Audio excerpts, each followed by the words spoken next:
नमस्कार दोस्तों, स्वागत है आपका एक बार फिर से आपके अपने YouTube चैनल कंपटीशन प्रिपरेशन पे।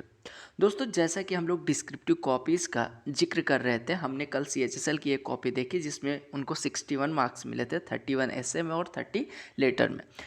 ये कॉपी जो आपकी स्क्रीन पे इस समय दिख रही है, CGL की कॉपी है। CGL 2018 की Tier 3 की कॉपी है और इसमें इन भाई साहब को इतने नंबर मिले हैं जितना पाने के बाद 10,000 रैंक वाला लड़का टॉप 5000 में आ जाएगा। और अगर उसके 5000 रैंक और इतना नंबर पा जाता है तो टॉप 1000 में फाइनल मेरिट में होगा। ठीक है, आपके लिए वो ड्रीम ही होगा। और उतने नंबर सबको नहीं मिलते, बहुत कम लोगों को मिलते हैं। तो चलिए देखते हैं कि क्या लिखा इन्होंने जिसके कारण इन्हें इतने नंबर मिले। इस वीडियो में हम बात करने वाले हैं केवल इनके ऐसे की लेटर पार्ट की वीडियो जल्द ही आ जाएगी, शाम तक आ जाएगी, तो आप लोग वो भी देखना बिल्कुल मत भूलें। कई सारे लिंक आपको डिस्क्रिप्शन में मिल जाएगी, आप जाके वहाँ से काफ़ी सारी वीडियो डिस्क्रिप्टिव पे देख सकते हैं। तो चलिए स्टार्ट करते हैं।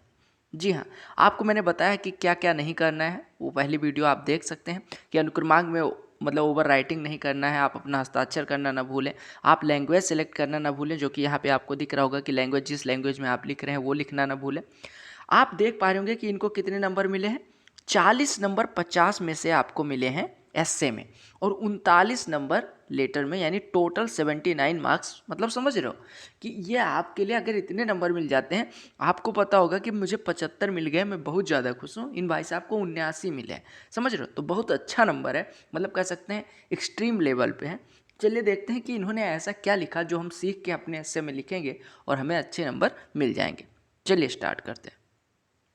देखिएगा, हमारा एस्से का जो टॉपिक था यानी CGL 2018 में डिस्क्रिप्टिव का जो टॉपिक था वो था write an essay on the subject given below, importance of education in present time. देखिए यहाँ पे इन्होंने जो कॉपी भेजी उसमें ये देखिए यहाँ पे अंडरलाइन भी कर रखा है। एग्जामिनर ने जो चेकर था कॉपी का उसने अंडरलाइन कर लिया, यानी कि आपसे पूछा गया था वर्तमान समय में शिक्षा का महत्व। कुछ लोग एजुकेशन पे लिखाए होंगे, कुछ लोग इंपॉर्टेंट ऑफ एजुकेशन पे लिखाए होंगे, लेकिन जो आपका ओरिजिनल एस्से का टॉपिक था वो ये था importance of education in present time, यानी वर्तमान भारत में। अब देखिए, वर्तमान विश्व में भी ले सकते हैं, वर्तमान भारत में, लेकिन वर्तमान विश्व से शुरू करते हुए अगर आप वर्तमान भारत पे आएंगे तो बहुत अच्छे से लिख पाएंगे। और जो कि इन भाई साहब ने लिखा होगा, इस वजह से इनको 40 नंबर मिले। राइटिंग भी अच्छी थी और इन्होंने वर्ड लिमिट भी नहीं एक्सीड करी होगी, तो इनकी कॉपी में गलतियां नहीं रही होंगी, तब इनको इतने ज़्यादा नंबर मिले। सबसे पहले आप लोग भी ऐसे नंबर पा सकते हैं, बस आपको ध्यान रखना है कि कैसे लिखना है, और वो इस लेटर में हम देखेंगे। आपको पता होगा कि 225 वर्ड से लेके 10% रिलैक्सेशन होता है, यानी 225 वर्ड से लेके आपको 275 लिखना है, यानी 225 से लेके 275 के बीच में ही रहना है। अगर आप इसके बाहर लिखते हैं तो आपके जो भी पार्ट इसके बाहर आएंगे वो इवेलुएट नहीं किए जाएंगे और उसके कुछ नंबर भी कट सकते हैं। तो आप ट्राई करें 255 से 260 वर्ड में आप अपना ऐसे कंप्लीट करें, जिसमें इंट्रो होना चाहिए, बॉडी पार्ट होना चाहिए और कंक्लूजन पार्ट होना चाहिए। ये सब मैंने लेटर के लिए जो वीडियो बनाई थी उसमें बता दी। तो चलिए देखते हैं इन्होंने वर्तमान समय में शिक्षा के महत्व पे क्या लिखा, यानी कि इन्होंने importance of education in present time में क्या लिखा। इन्होंने लिखा, पहले एक टैब छोड़ा, एक खाना छोड़ा, जो कि आपको पता होगा स्टार्ट करते समय ये छोड़ देना बहुत अच्छा, मतलब ये दिखाता है कि आपको काफ़ी समझ है लिखावट की। ठीक है, इन्होंने लिखा, education is an indispensable corner stone of one's personality and an educated individual is an invaluable asset of any nation. देखिए कितना अच्छा सा कोटेशन टाइप का इन्होंने लिखा कि जो आपका एजुकेशन होता है वो क्या होता है, जिसको मतलब ऐसा कॉर्नर स्टोन होता है जिसको इनडिस्पेंस नहीं किया जा सकता। और ये मतलब किसी की पर्सनालिटी के लिए अगर आप एजुकेटेड हैं तो ये आपके लिए बहुत, मतलब समझ लीजिए कि बहुत इम्पॉर्टेंट रोल मतलब पॉइंट होता है अगर आप पढ़े लिखे हैं तो। और इन्होंने ये भी लिखा कि जो एजुकेटेड इंडिविजुअल होता है वो सबसे इम्पॉर्टेंट एसेट होता है, किसके लिए, किसी कंट्री के लिए। आपको पता है अगर कंट्री की पॉपुलेशन बहुत ज़्यादा है, उसमें पढ़े लिखे लोग नहीं हैं, सभी गंवार हैं। गंवार कहने का मतलब यहाँ पे केवल डिग्री होल्डर्स से नहीं है, डिग्री जिनके पास नहीं है उनसे नहीं है। गंवार कहने का मतलब जिनकी कोई विजन नहीं है, जिनका कोई थॉट नहीं है, तो उनके होने से कोई फ़ायदा नहीं। और अगर सबकी अलग थॉट होगी, सबकी प्रोडक्टिव थॉट होगी, तो कितना ज़्यादा ग्रो करेगा वो कंट्री, वो नेशन कितना ग्रो करेगा, ये आप सबको समझ होगी। ठीक है, तो इन्होंने कितना अच्छा लाइन लिखा। हालांकि हो सकता है आपको इनके नंबर के हिसाब से देखने के बाद ज़्यादा अच्छा लग रहा हो, लेकिन इन्होंने वैसे लिखा भी बड़े सुंदर। पहली लाइन पढ़ते ही आपके मन में, जैसे आपने देखा कि एक टैब इन्होंने छोड़ा है, एक बॉक्स इन्होंने छोड़ा है, तो आपको इन समझ में आ गया कि भाई साहब इनको लिखावट की समझ है। और इन्होंने एक ऐसी लाइन, ऐसा पंच मार दिया कि भाई साहब जो भी चेकर होगा उसके दिमाग में घर कर जाएंगे। अब चलिए आगे पढ़ते हैं। इन्होंने पैरा बदला। अब देखो यहाँ पे इन्होंने थोड़ा सा इंट्रो दिया एजुकेशन के इंपॉर्टेंस के बारे में, फिर इन्होंने पैरा चेंज कर दिया। देखिए पैरा चेंज करना भी जितना प्रैक्टिस रहेगी उतने अच्छा से आप लिख पाएंगे, रिप्रेजेंट कर पाएंगे, वो होता है नंबर दिलवाने में आपके सहायक। फिर इन्होंने लिखा the importance of education now more than ever can not possibly be undermine, यानी कि जो इम्पोर्टेंस ऑफ एजुकेशन है उसको अंडरमाइन नहीं किया जा सकता। The development of any country hinges, यहाँ पे हैंग्स प्राइमरली, हैंग्स हिंग्स दोनों चलेगा। क्या लिखा इन्होंने, the development of any country हिंग्स primarily on the soldiers of its educated citizens. जैसा कि मैंने बोला कि, और इन्होंने वही चीज़ें लिखी कि जो आपके किसी भी राष्ट्र का जो मतलब भविष्य होता है वो एजुकेटेड सिटीजन्स के कंधे पे होता है। इन्होंने फुल स्टॉप लगाए, नेक्स्ट सेंटेंस लिखा। आपको ध्यान रखना है कि सेंटेंस बहुत बड़े नहीं होने चाहिए। इन्होंने लिखा एजुकेटेड सिटीजन्स, जिसको अब एडुकेटेड पढ़ा जाता है, educated citizens are aware of their rights and their duties. ये मैंने अभी अपने ऐसे में लिखा था कि जो मतलब आपके एजुकेटेड होते हैं पर्सन्स, जो एजुकेटेड सिटीजन्स होते हैं, वो अवेयर होते हैं कि उनका राइट क्या है और उनकी ड्यूटी क्या है, यानी कर्तव्य और अधिकार दोनों को, मतलब दोनों के लिए जानकार होते हैं, काफ़ी जागरूक होते हैं, कहने का मतलब, ठीक है।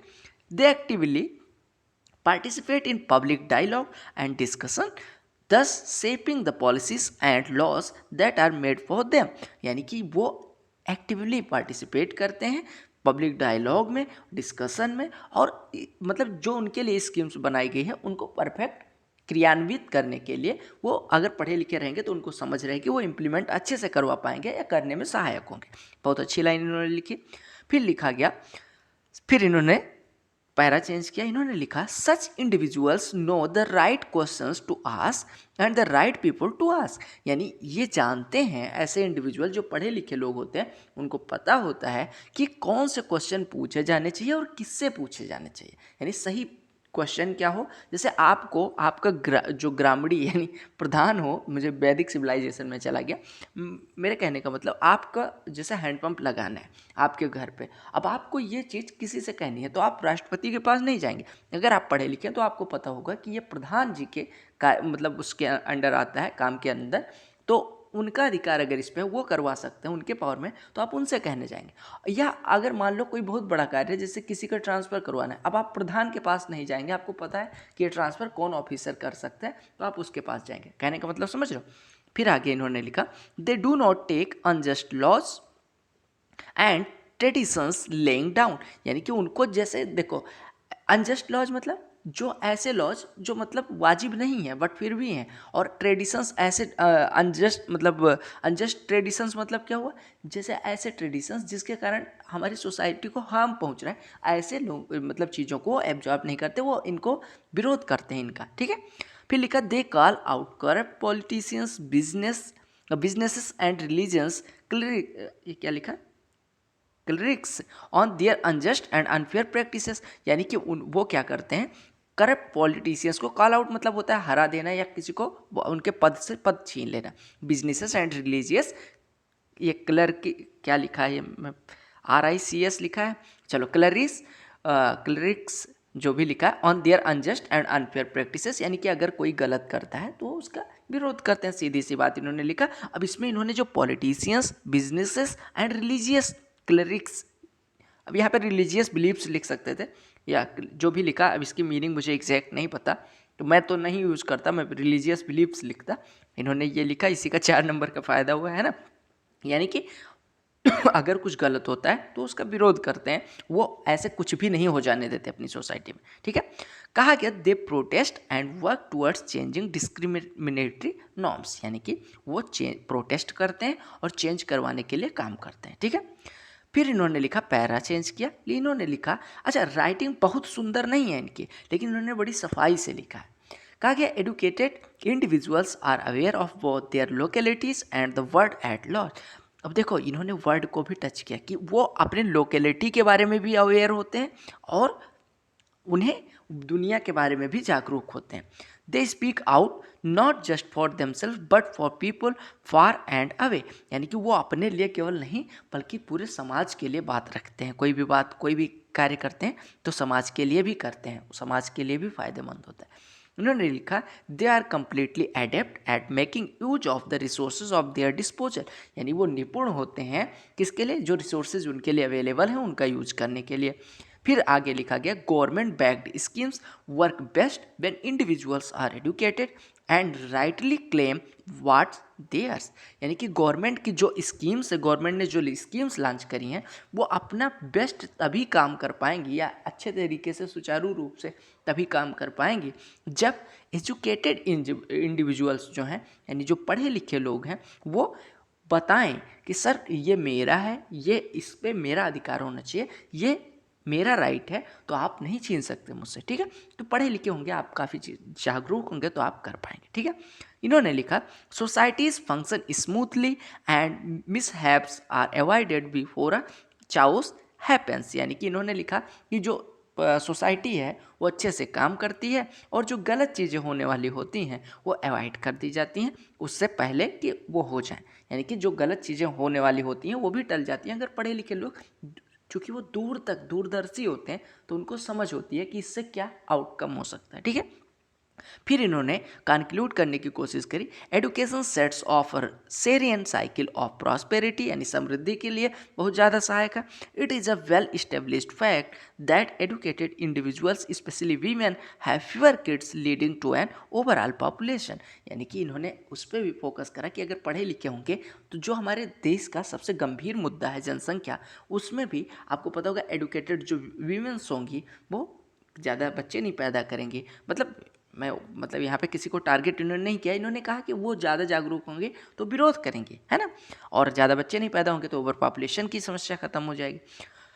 इन्होंने लिखा ये society with low population has more resources at its disposal, यानी कि जितना कम जनसंख्या उतना ज़्यादा काम, उतनी ज़्यादा समृद्धि, more jobs, better quality of life, better health care and so on. इन्होंने लिखा कि उससे बेटर क्वालिटी ऑफ लाइफ होगी, यानी लाइफ क्वालिटी अच्छी होगी, हेल्थ केयर अच्छा होगा, जो कि कल वाले ऐसे में उन भाई साहब ने भी लिखा था जहाँ पे पॉपुलेशन कंट्रोल पे ऐसे आया था, ठीक है। फिर इन्होंने लिखा to encapsulate governments around the world should make education their prime focus, यानी कि कुल मिला के गवर्नमेंट जो दुनिया की जो भी गवर्नमेंट है उन सबको प्राइम फोकस जो होना चाहिए किस पे होना चाहिए, एजुकेशन पे होना चाहिए। इन्होंने लिखा स्कीम्स लाइक, अभी इन्होंने स्कीम की बात करी, schemes like mid day meals should be introduced and run smoothly, यानी कि जैसे मिड डे मील क्यों चलाया गया था, ताकि ज़्यादा से ज़्यादा बच्चे आएँ और खाना खाने के चक्कर में और वो पढ़ें भी, है ना। तो ऐसी स्कीम्स और ज़्यादा लाई जानी चाहिए। Focus should be particularly on women education, as they say you educate a man, but you educate a woman, you educate a generation। इन्होंने लिखा कि ये जो मतलब हमारा फोकस होना चाहिए, प्राइम फोकस वो एजुकेशन पे होना चाहिए और ज़्यादा फोकस किसकी तरफ होना चाहिए, वीमेन एजुकेशन की तरफ, क्योंकि इन्होंने लास्ट में एक प्रोवर्ब डाल दिया या हम कहें कोटेशन डाल दिया कि you educate a man, but you educate a women, you educate a generation, यानी कि अगर आप एक आदमी को पढ़ाते हो तो समझ लो बस एक व्यक्ति विशेष को पढ़ा रहे हो, और अगर आपने किसी वीमेन को पढ़ा दिया तो इसका मतलब आप एक जनरेशन, एक पीढ़ी को पढ़ा रहे हो, समझ रहे हो। तो इन्होंने कितने सुंदर शब्दों में लिखा और इनको अवार्ड किए गए इसके लिए 40 मार्क्स। हालांकि मुझे भी मार्क करना होता तो मैं भी इनको 40 ही देता, उससे कम ना देता। पता है क्यों? क्योंकि इन्होंने कुछ ना कहीं जैसे मैंने लिखा था वैसा ही लिखा है या मुझसे बेटर ही लिखा, तभी इनको ज़्यादा नंबर मिले हैं। तो मैं तो कहूँगा कि जैसा इन्होंने लिखा, आपको पता होगा कि कोटेशन सबको आते हैं, ऐसा नहीं ऐसे जो लिखने जाते हैं जो कभी नहीं पढ़ा होता, एक भी दिन पढ़ता है तो कोटेशन पढ़ के जाए, लेकिन कोटेशन का कितना सही से इन्होंने यूज करा, कहाँ पे देखो, आपको पता है कंक्लूड करते समय देखो इनकी जो पहली लाइन थी वहाँ पे भी हिट करा था इन्होंने और लास्ट लाइन पे भी हिट करा। आपको पता होगा कि इतना ऐसे पढ़ने में आप कहीं बोर नहीं हुए होंगे, तो ऐसे आपको लिखना है ताकि एग्जामिनर का जो अटेंशन है वो आप पे फुल ही रहे, ठीक है। आई होप आपको सब कुछ समझ में आ गया होगा, काफ़ी चीज़ें समझ में भी आई होंगी। वर्ड काउंट इन्होंने नहीं लिखा तो उसके लिए आपको पता होगा नंबर नहीं कटते हैं, कोई ज़रूरी नहीं, लेकिन आपको पता होगा। ये देखिएगा, ये पेज 8 के कहाँ पे ख़त्म करा इन्होंने, पेज 8 से 4, 4, 8, 4, 12, 4, 16, 4, 20 यानी 20, 4, 24, 2, 26, 26 लाइन पहले मतलब 26 बॉक्स पहले ख़त्म कर दिया। ठीक है, तो आपको पता चल गया इनकी वर्ड लिमिट भी एक्सीड मान लो हो जाती है 280 तक लिख देते हैं, तो एग्जामिनर इतना बंध के पढ़ेगा कि इनको नंबर कम कर ही नहीं सकता। ठीक है, तो आई होप आपको वीडियो पसंद आई होगी, काफ़ी कुछ सीखने को मिला होगा। ऐसी कई सारी कॉपीज़ मैं भी आपको शेयर करूँगा, आपको प्रोवाइड करूँगा, ताकि आप समझ पाएँ कि क्यों ज़्यादा नंबर मिलते हैं, क्यों कम। अब आप ही बताइए कि अगर आपको ये कॉपी और कल वाली कॉपी मार्क करना होता तो आप कितने नंबर देते। आप ये देख चुके हैं, अगर आपने कल वाली कॉपी नहीं देखी हो तो जाके देख लीजिएगा, और इस वीडियो के कमेंट में बताएं कि अगर आपको ये मार्क करना होता तो कितने नंबर देते। Best wishes for your all exams. Vande Mataram, जय हिंद। यहाँ पे कई सारी वीडियोज़ मिल जाएगी, आप देख सकते हैं, और चैनल पर नए हो तो सब्सक्राइब करना